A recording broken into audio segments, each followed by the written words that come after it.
కాళేశ్వరం ప్రాజెక్టుపై కాంగ్రెస్ ప్రభుత్వం తప్పుడు ప్రచారం చేస్తుందని బీఆర్ఎస్ నేతలు ఆరోపించారు. నల్గొండలోని బీఆర్ఎస్ జిల్లా కార్యాలయంలో గురువారం నిర్వహించిన విలేకరుల సమావేశంలో జిల్లా అధ్యక్షుడు రవీంద్ర కుమార్, ఎమ్మెల్సీ కోటిరెడ్డి, మాజీ జెడ్పీ చైర్మన్ బండా నరేందర్ రెడ్డి, మాజీ ఎమ్మెల్యేలు చిరుమర్తి లింగయ్య, కుసుకుంట్ల ప్రభాకర్ రెడ్డి, కంచర్ల భూపాల్ రెడ్డి, నోముల భగత్ కుమార్ తదితరులు పాల్గొన్నారు. కాళేశ్వరం ప్రాజెక్టుపై కాంగ్రెస్ ప్రభుత్వం తప్పుడు ప్రచారం చేస్తుందని బీఆర్ఎస్ నేతలు ఆరోపించారు. నల్గొండలోని బీఆర్ఎస్ జిల్లా కార్యాలయంలో గురువారం నిర్వహించిన విలేకరుల సమావేశంలో జిల్లా అధ్యక్షుడు రవీంద్ర కుమార్, ఎమ్మెల్సీ కోటిరెడ్డి, మాజీ జెడ్పీ చైర్మన్ బండా నరేందర్ రెడ్డి, మాజీ ఎమ్మెల్యేలు చిరుమర్తి లింగయ్య, కూసుకుంట్ల ప్రభాకర్ రెడ్డి, కంచెల భూపాల్ రెడ్డి, నోముల భగత్ కుమార్ తదితరులు పాల్గొన్నారు. ఈ సందర్భంగా జిల్లా అధ్యక్షుడు రవీందర్ కుమార్ మాట్లాడుతూ కాళేశ్వరం ప్రాజెక్టు కూలిపోయిందంటూ కాంగ్రెస్ పార్టీ ఎన్నికల ముందు మేడిగడ్డ బారాజ్ వద్ద రాజకీయ లబ్ధి కోసం దుష్ప్రచారం చేసిందన్నారు. అనంతరం పీసీ ఘోష్ కమిషన్ పేరుతో మాజీ సీఎం కేసీఆర్, మాజీ మంత్రి హరీష్ రావులపై అభియోగాలు మోపిందన్నారు.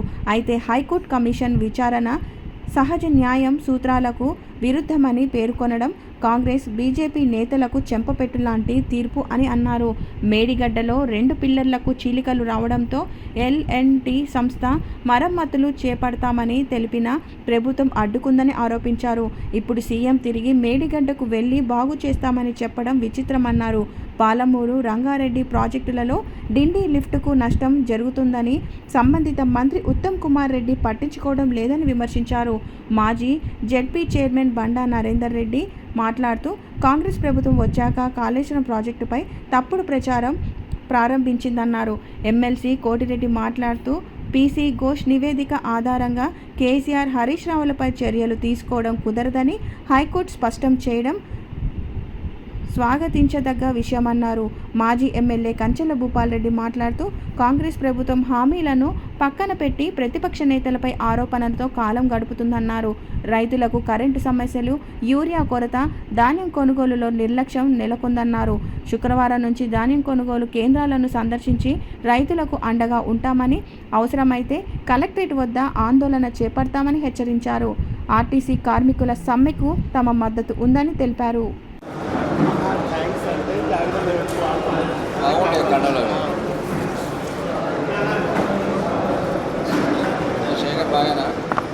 రాము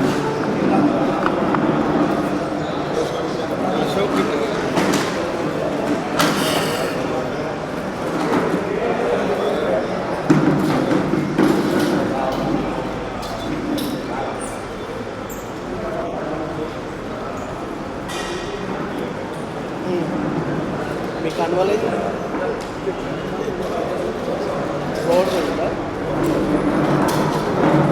దగ్గర నుంచి కాళేశ్వరం ఏదైతే రైతాంగానికి లక్షల ఎకరాలకు నీళ్ళు అందించే ప్రాజెక్ట్ మొత్తాన్ని ఇది మొత్తం కొట్టుకుపోయింది, ఇది పనికిరాదని చెప్పి మాట్లాడుకుంటూ ఆంధ్ర వాళ్లకు నీళ్లు, గోదావరి నీళ్లు వదిలిపెట్టే విధంగా ఈ 2.5 సంవత్సరాలు చంద్రబాబు మెప్పు కోసం ఇవాళ చేసినటువంటి దుర్మార్గమైనటువంటి చర్యలో భాగంగానే ఈ కాళేశ్వరం కూలిపోయిందంట. ఇవాళ నిజంగా 94,000 కోట్లతో కట్టినటువంటి ప్రాజెక్టు ఇవాళ ఒక కాళేశ్వరం ప్రాజెక్టు 3 బ్యారేజీలతోని దాదాపు 15 రిజర్వాయర్లు, 140 టీఎంసీల సామర్థ్యంతో దాదాపు 530 మీటర్ల ఎత్తుతోని ఇవాళ 21 పంప్ హౌజ్లు, 19 సబ్స్టేషన్ల నిర్మాణం చేసి ఇవాళ 230 కిలోమీటర్లు టన్నల్ దవ్వి, 531 కిలోమీటర్ల ఓపెన్ కెనాల్ దవ్వి ఇవాళ రైతాంగానికి దాదాపు 230 టీఎంసీల నీళ్లను పారుదలకు ఇచ్చే విధంగా, ఎందుకంటే వర్షాలు వచ్చినప్పుడు మామూలు వర్షాలు అంటే పెద్ద వర్షపాతం ఎక్కువ ఉన్నప్పుడు ఇవాళ మిడ్మారేన్ నుంచి ఇవాళ ఎత్తిపోసి దాదాపు 30-35 లక్షల ఎకరాలకు నీళ్లు అందించే విధంగా, ఒకవేళ వర్షపాతం మధ్యస్థంగా ఉంటే ఇవాళ కింద ఎల్లంపల్లి నుంచి, అదేవిధంగా ఇవాళ కరువు కాటకాలతో ఉంటే మేడిగడ్డ నుంచి ఇవాళ లిఫ్ట్ చేసే పరిస్థితిని తీసుకొచ్చి ఇవన్నీ కూడా ఈ 3 బ్యారేజీల నుంచి తెలంగాణ రైతాంగానికి దాదాపు సగం తెలంగాణ ప్రాంతానికి మొత్తానికి నీళ్లు అందించే వరప్రదాయిని ఇవాళ తెలంగాణలో అందరూ రైతులందరికీ ఇవాళ సాగునీరు తాగునీరు హైదరాబాద్కు అందించే నీళ్లు ఇవాళ ఏదైతే రేవంత్ రెడ్డి చెప్తుండో మూసి ప్రక్షాళన చేస్తాని మూసికి కూడా నీళ్లు వచ్చేది ఇవాళ మల్లన్న సాగర్ నుంచే. మొన్న ఆలేరు ఎమ్మెల్యే మొన్న ఆయన ఐలయ్య గారు అక్కడి నుంచి గంధమల్ల నుంచి శంకుస్థాపన చేసి నీళ్లు వస్తాయంటూ నీళ్ళు ఎక్కడి నుంచి తీసుకొస్తున్నారు? ఇవాళ కాళేశ్వరం ఒకవేళ నిజంగానే కూలిపోతే గంధమల్ల నుంచి నీళ్ళు ఎట్లు వస్తాయి? ఈ ఆలేరు ప్రాంతానికి వచ్చేది ఎక్కడిది? కాళేశ్వరం ప్రాజెక్టు కాకుంటే ఇవాళ ఆత్మవిమర్శ చేసుకోవాలి. ఏదైనా ప్రాజెక్టు కట్టినప్పుడు అవినీతికి ఆరోపణలు చేస్తే అంటే ఏ ప్రభుత్వం వచ్చినా అంటే చేతులు ముడుచుకొని కూర్చుంటుందా? ప్రజలకు మంచి చేయొద్దా? ఇవాళ తెలంగాణ రాష్ట్ర సమితి ఆ రోజు ఉద్యమం చేసిన నాడే ఇవాళ తెలంగాణ రైతాంగానికి నీళ్లు నిధులు నియామకాల గురించి పోరాడి తెలంగాణ సాధించినటువంటి రాష్ట్రంలో మరి నియామకాలు నిధులు వచ్చినాయి కానీ మరి నీళ్లు రావాలంటే కాళేశ్వరం పెద్ద ప్రాజెక్టు కట్టాలి. ఒక 3.5 సంవత్సరాలు అకుంఠిత దీక్షతోని రాష్ట్ర అత్యున్నత న్యాయస్థానం తెలంగాణ రాష్ట్ర హైకోర్టు ఇచ్చినటువంటి తీర్పును స్వాగతిస్తూ, మనందరికీ తెలుసు నిన్న రాష్ట్ర హైకోర్టు ఇచ్చినటువంటి తీర్పు జస్టిస్ పిసి భూషణ్ ఇచ్చినటువంటి నివేదిక ఏదైతుందో ఏ వ్యక్తుల మీద గౌరవ కేసీఆర్ గారి మీద కానీ ఆనాటి నీటిపారుదల శాఖ మంత్రి హరీష్ రావు గారి మీద కానీ ఇతర అధికారుల మీద కానీ ఏ విధంగా కూడా చర్యలు తీసుకోవడానికి ఇచ్చినటువంటి నివేదిక సరిపోదని చెప్పి చాలా స్పష్టంగా తీర్పు వెలువరించింది. ఆధారాలు లేనటువంటి ఆరోపణలు ఇది నివేదిక ఇస్తే కోర్టులు చర్య తీసుకోవడానికి సిద్ధంగా లేవు అనేటువంటి విషయాన్ని చాలా స్పష్టంగా తీర్పు చెప్పింది. ఈ కాంగ్రెస్ ప్రభుత్వం 2 సంవత్సరాల 4 నెలలు దాటింది. ప్రతిపక్ష నాయకులను ప్రతిష్టం దిగజార్చడం, వాళ్ళను మానసికంగా వేధించడమే లక్ష్యంగా పెట్టుకొని ముందుకు పోతున్నటువంటి ప్రభుత్వం చారిత్రాత్మకమైనటువంటి ఈ కాళేశ్వరం ప్రాజెక్టు నిర్మాణం కానీ, కరువు పీడిత ప్రాంతాలకు కాళేశ్వరం ప్రాజెక్టు నిర్మించి నీళ్లు అందించినటువంటి విషయం కానీ, స్వల్పకాలంలోనే అంత పెద్ద ప్రాజెక్టును నిర్మాణం చేసినటువంటి విషయం కానీ ప్రపంచానికి తెలిసినటువంటి విషయమే. రైతాంగం సంబరపడ్డరు, సంబరాలు చేసుకున్నారు, సంతోషంగా ఉన్నారు. దాన్ని జీర్ణించుకోలేనటువంటి ఈ రాష్ట్ర ప్రభుత్వం, ఈ కాంగ్రెస్ పెద్దలు ఏ విధంగా కేసీఆర్ గారిని అప్రతిష్ట పాలు చేయాలి, ఏ విధంగా వారి ప్రతిష్టను దిగజార్చాలి, ప్రజలలో ఏ విధంగా బదనాం చేయాలని చెప్పి చిన్న సాకు చూపించి, సరే మనం ఇల్లు కట్టుకున్నా 2 రోజుల తర్వాత చూస్తే ఎన్నో దగ్గర క్రాష్ కనపడతాయి, మరమ్మతులు చేసుకుంటాం. కానీ మరమ్మతులు చేసుకోవడానికి వీలైనటువంటి స్థాయిలో కాళేశ్వరం ప్రాజెక్టులో అవకతవకనే జరగలేదు. చిన్నవి 1, 2 పొరపాట్లు జరిగితే దాన్ని గోరంతను కొండంతలుగా చూపించి కేసీఆర్ గారిని ప్రభుత్వాన్ని అబాస్పాలు చేయడానికి కంగనం కట్టుకొని పీసీ ఘోష్ తోటి లాలూచిపడి కమిషన్ చేసినారు. ఏం చేసినాడు ఆయన? ఎందుకంటే సహజ న్యాయ సూత్రాలకు విరుద్ధంగా ఏదైతే వివరణ కోరాలనో, ఏదైతే ప్రత్యర్థులకు అవకాశం ఇవ్వాలని ఇవ్వకుండా వారి ఇష్టం వచ్చిన రీతిలో విచారణ చేసి కమిషన్ నివేదిక ఒకటి ఇచ్చారు. ఆ నివేదికను కేసీఆర్ గారు, హరీష్ రావు గారు అధికారులు మన రాష్ట్ర అత్యున్నత న్యాయస్థానం ముందు ఛాలెంజ్ చేస్తే వివరంగా వాళ్ళంతా క్లుప్తంగా సమీక్షించి ఈ నివేదిక ఎవరి మీద చర్యలు తీసుకోవడానికి సరిపోదు, ప్రాపర్గా లేదు అనేటువంటిది ఇచ్చినటువంటి తీర్పు ఏదైతుందో భారత రాష్ట్ర సమితి కాంగ్రెస్ పార్టీ పట్ల సాధించినటువంటి విజయంగా ఇవాళ తెలంగాణ మొత్తం సంబరాలు చేసుకున్నటువంటి పండుగ వాతావరణాన్ని మనం చూస్తూనే ఉన్నాం.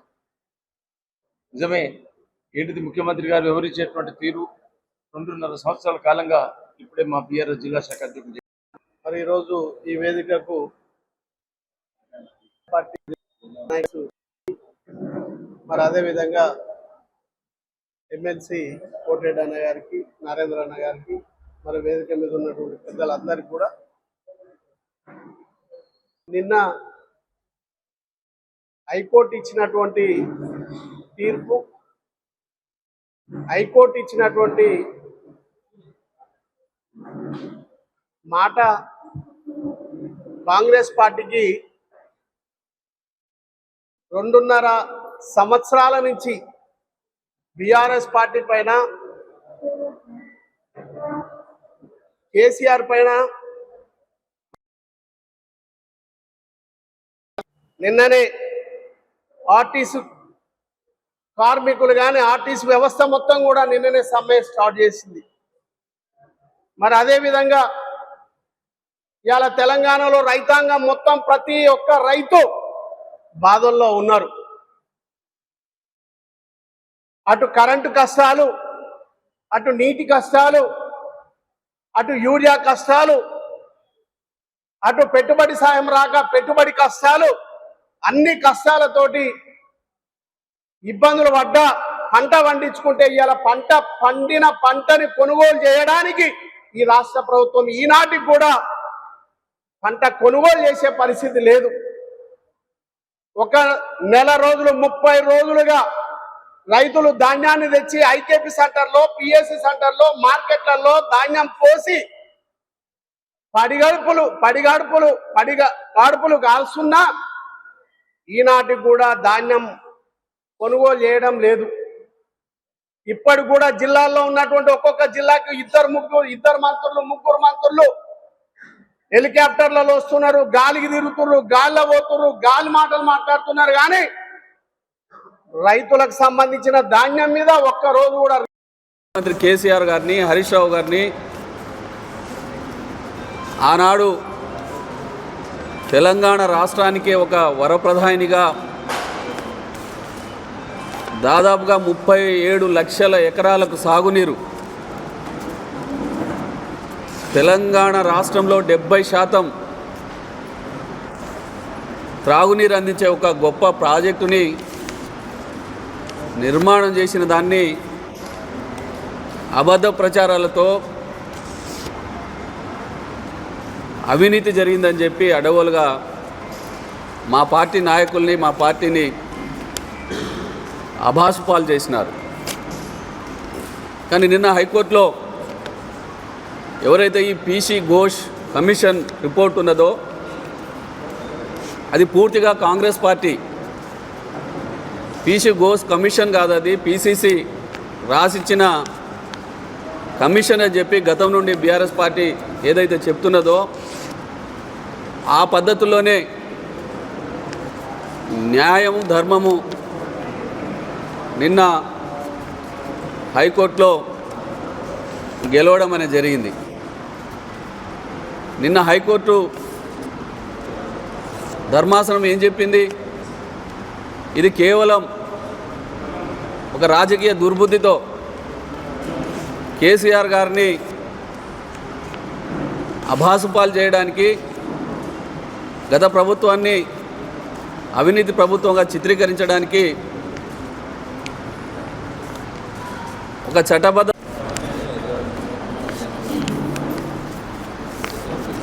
అందరికీ నమస్కారం.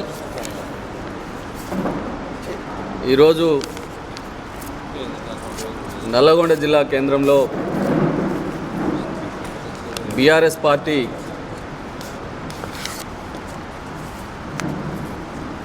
ఈ ప్రెస్ మీట్ కార్యక్రమంలో పాల్గొంటా ఉన్న నల్లగొండ జిల్లా స్థానిక సంస్థల ఎమ్మెల్సీ గారు కోటిరెడ్డి గారు, అదేవిధంగా నల్లగొండ జిల్లా మాజీ చైర్మన్, జిల్లా పరిషత్ చైర్మన్ గారు బండా నరేందర్ రెడ్డి గారు, నల్లగొండ నియోజకవర్గ ఇన్ఛార్జ్ మాజీ శాసనసభ్యులు భూపాల్ రెడ్డి గారు, మునుగోడు ఇన్ఛార్జు మాజీ శాసనసభ్యులు కూసుకుంట్ల ప్రభాకర్ రెడ్డి గారు, అదేవిధంగా నగరకల్ ఇన్ఛార్జ్ మాజీ శాసనసభ్యులు సిరుమర్తి లింగయ్య గారు, నాగార్జున సాగర్ భగత్ గారు, అదేవిధంగా వేదిక మీద ఉన్న ఇతర సీనియర్ నాయకులు, పార్టీ సీనియర్ నాయకులు చెక్కిలం అనిల్ కుమార్ గారు, సైదిరెడ్డి గారు, నిరంజన్వల్లి గారు, ఈ టౌన్ పార్టీ ప్రెసిడెంట్ దేవేందర్ గారు, ఇంకా ఇతర పార్టీ పెద్దలందరికీ